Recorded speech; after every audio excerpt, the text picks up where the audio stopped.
අද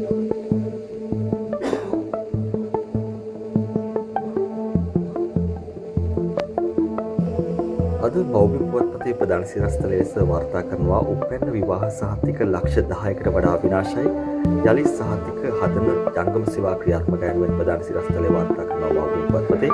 ඒ වගේම අපට දැක්කන්න පුළුවන් ආනන්ද විජේපාල මහත්මයාගේ ප්‍රකාශය බීමත් බව බලන බැලුම් වල හිකියක් තිබුණා මහජන ආරක්ෂක ඇමති විජේපාල කියයි. සාමාන්‍ය මිනිහෙක් කැපුණා නම් පොලිසියෙන් නැති බැලුම් ඉබේම පිම්බෙයි යනුවෙන් දයශ්‍රී ජයසේකර වාර්තා කර තිබෙනවා බෞද්ධ පුවත්පතට.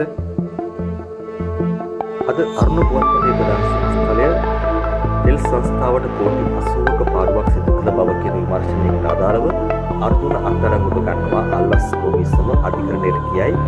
වගේම තවත් සිරස්තලයක් දැක්කම පුළුවන් අහිතකර වායු තත්ත්වයක් ව්‍යාප්ත බව වාර්තා වෙනවා. ඒ වගේම ආපදාවට ලක් වූ පාසල් 147ක් අද විවෘත කරන්නේ අනිත් පාසල් විවෘත වෙද්දී අද පාසල් 147ක් විවෘත වන්නේ. වැටුප් වර්ධක නොලද විශ්‍රාමිකයෝ 5000ක් රට පුරා සිටින බව අරුණ වාර්තා කරනවා. ඒ වගේම ඊට ප්‍රති ගාල්ලේ අයවැය ඡන්ද දෙකකින් පරාද බවත් අරුණ පුවත්පත අද වාර්තා කර සිටිනවා.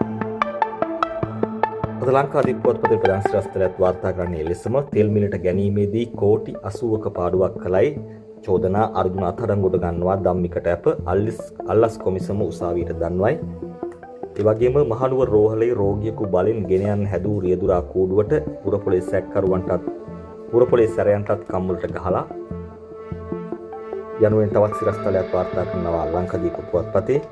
එන වසරේ විශ්‍රාම වැටුප් දින අද ලංකාදීප පුවත්පතෙන් බලා ගැනීමේ හැකියාව තිබෙනවා. දිවෙන පුවත්පතේ ප්‍රධාන සිරස්තලය ලංකා ඛනිජ සෙල්ස් නීතිගත් සංස්ථාවට මිලියන 800ක අධික අලාභයක් හානි කිරීම ධම්මික රණතුංගට අප ලැබෙද්දී අර්ජුන අත්අඩංගුවටගෙන උසාවි ගෙන බව අල්ලස් කොමිසම උසාවියට දන්වයි. පාසල් අද ආරම්භයේ 23 දා යලි නිවාඩු යනුවෙන් තවත් සිරස්තලයක් දැක්කන්න පුළුවන්.